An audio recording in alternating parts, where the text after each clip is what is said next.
അധ്യായം 109 അൽ കാഫിറൂൻ. അവതരണം മക്കയിൽ.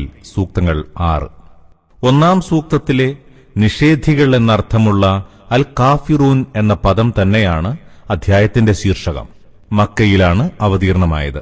മക്കയിലെ ശത്രുക്കൾ തങ്ങളുടെ എതിർപ്പ് അവസാനിപ്പിക്കാനായി പ്രവാചകന്റെ മുമ്പിൽ ഒരു ഉപാധി സമർപ്പിച്ചു. 1 കൊല്ലം താങ്കൾ ഞങ്ങളുടെ ആരാധ്യ പുരുഷന്മാരെ പൂജിക്കുക.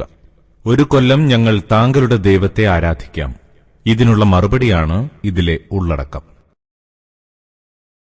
ബിസ്മില്ലാഹിർ റഹ്മാനിർ റഹീം. പറയുക, അല്ലയോ സത്യനിഷേധികളെ, നിങ്ങൾ ആരാധിക്കുന്നവയെ ഞാൻ ആരാധിക്കുന്നില്ല. ഞാൻ ആരാധിക്കുന്നതിനെ ആരാധിക്കുന്നവരല്ല നിങ്ങൾ. നിങ്ങൾ ആരാധിക്കുന്നവയെ ആരാധിക്കുന്നവനല്ല ഞാൻ. ഞാൻ ആരാധിക്കുന്നതിനെ ആരാധിക്കുന്നവരല്ല നിങ്ങളും. നിങ്ങൾക്ക് നിങ്ങളുടെ മതം, എനിക്ക് എന്റെ മതം.